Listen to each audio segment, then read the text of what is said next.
నేను అప్లోడ్ చేసే ఏ job notification సంబంధించిన వీడియోస్ మీరు మిస్ కాకుండా చూడాలనుకుంటే ఇక్కడ రెక్కల్లో కనిపిస్తున్న సబ్స్క్రైబ్ బటన్ ప్రెస్ చేసి ఆ పక్కన వచ్చే బెల్ బటన్ కూడా ప్రెస్ చేయండి. ఇలా చేయడం ద్వారా అప్లోడ్ చేసే వీడియో మిస్ కారు. ఈ వీడియోని తప్పకుండా లైక్ చేసి మీ ప్రతి ఫ్రెండ్కి ఫేస్బుక్ ద్వారా వాట్సాప్ ద్వారా షేర్ చేయడం ద్వారా అందరికీ బాగా యూజ్ అవుతాయి.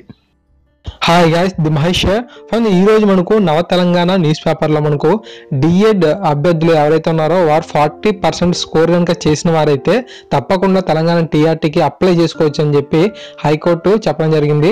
హైకోర్టు ప్రభుత్వానికి ఆదేశాలు కూడా ఇవ్వడం జరిగింది. సో పూర్తి ఇన్ఫర్మేషన్లోకి వెళ్ళిపోదాం. రాష్ట్రంలో 40% ఉత్తీర్ణతతో ఉన్న డిఎడ్ అభ్యర్థుల నిరీక్షణ ఫలించింది. హైకోర్టు ఆదేశాలతో వారికి ఓటు లభించింది. 40% మార్కులతో డిఎడ్ అభ్యర్థులను ఉపాధ్యాయ నియామక పరీక్ష టీఆర్టీకి దరఖాస్తు చేసుకునేందుకు అనుమతులు ఇవ్వాలని ఉమ్మడి హైకోర్టు బుధవారం రాష్ట్ర ప్రభుత్వానికి మధ్యంతర ఉత్తర్వులు జారీ చేసింది.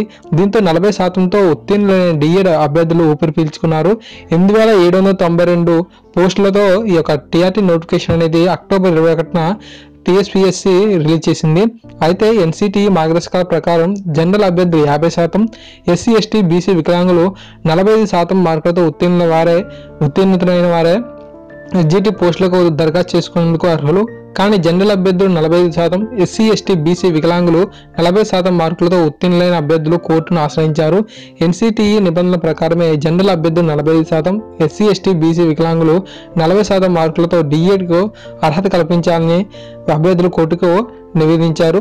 అభ్యర్థుల వాదనతో ఏకీభించిన కోర్టు టీఆర్టీలోని ఎస్జిటి పోస్టులకు దరఖాస్తు చేసేందుకు అనుమతించాలని ఉమ్మడి హైకోర్టు తత్కాల ప్రధాన న్యాయమూర్తి జస్టిస్ రమేష్ రంగనాథన్ మిశ్రా, న్యాయమూర్తి జస్టిస్ శ్యాంప్రసాద్ రాష్ట్ర ప్రభుత్వాన్ని ఆదేశించారు.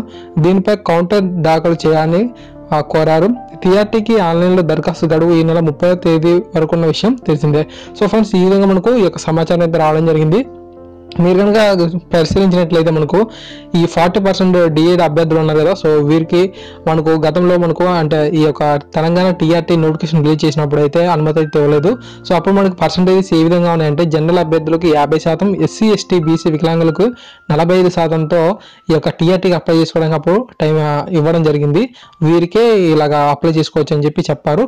అయితే మనకు ఈ యొక్క మీరు చూసినట్లయితే జనరల్ అభ్యర్థులు 45%, ఎస్సీ ఎస్టీ బీసీ వికలాంగులు 40% ఉన్నారు కదా. సో వీరు ఏం చేశారంటే కోర్టును ఆశ్రయించారు. సో అభ్యర్థులను విన్న తర్వాత కోర్టు ఏం చెప్పిందంటే వీరు కూడా ఈ యొక్క ఎస్జిటి పోస్ట్కి కేవలం ఎస్జిటి పోస్టులకి మాత్రమే అప్లై చేసుకోవచ్చు అని చెప్పి ఈ యొక్క డిఎడ్ అభ్యర్థులకి అవకాశం అయితే ఇవ్వడం జరిగింది. సో ఈ యొక్క ఇన్ఫర్మేషన్ అయితే ఈరోజు వచ్చింది ఫ్రెండ్స్. తప్పకుండా మీ ప్రతి ఫ్రెండ్కి షేర్ చేసుకోండి. ఎవరైతే 40% మార్కులతో ఈ యొక్క డిఎడ్ని కంప్లీట్ చేశారో వారు కూడా ఈ యొక్క తెలంగాణ టీఆర్టీలో ఎస్జిటికి పోస్ట్కి అప్లై చేసుకోవడానికి అర్హులు. సో ఈ యొక్క ఇన్ఫర్మేషన్ అనేది మీకు బాగా నచ్చింది అనుకుంటున్నాను. తప్పకుండా ఈ ఇన్ఫర్మేషన్ నచ్చితే ప్రతి ఒక్కరు ఈ యొక్క వీడియోకి లైక్ చేయండి, అలాగే మీ ప్రతి ఫ్రెండ్కి షేర్ చేయండి. ఛానల్ సబ్స్క్రైబ్ చేసుకుంటే ఎప్పటికప్పుడు ఇలాంటి ఇన్ఫర్మేషన్ పొందుతారు. సో తప్పకుండా ఎప్పటికప్పుడు ఇలాంటి అప్డేట్స్ అనేది మీకు అందిస్తూ ఉంటాను. సో తప్పకుండా మనకు ఈ యొక్క గడువు అనేది చాలా తక్కువగా ఉంది. సో ఈ నెల 30వ తేదీన మనకు లాస్ట్ డేట్ అని ఇచ్చారు. సో ఈ రోజు డేట్ చూసినట్లయితే మనకు 28వ తారీఖు. సో తప్పకుండా మీరు ప్రతి ఒక్కరికి తెలియజేయండి. ఎవరైతే అప్లై చేసుకోలేదో, ఎవరికైతే ఇప్పటివరకు అప్లై చేసుకోవడానికి అవకాశం లేదు, సో వారందరూ కూడా ఈ యొక్క పర్సంటేజ్ చేంజెస్ చేస్తున్నారు కాబట్టి తప్పకుండా అప్లై చేసుకోవడానికి అర్హత అయితే ఉంటుంది. సో ఒకసారి చెక్ చేయండి. ఒకసారి వెబ్సైట్లోకి వెళ్ళి అప్లై చేసుకోకపోతే తప్పకుండా అప్లై చేసుకోండి. సో ఈ వీడియో మీకు నచ్చింది అనుకుంటున్నాను. Thanks for watching this video.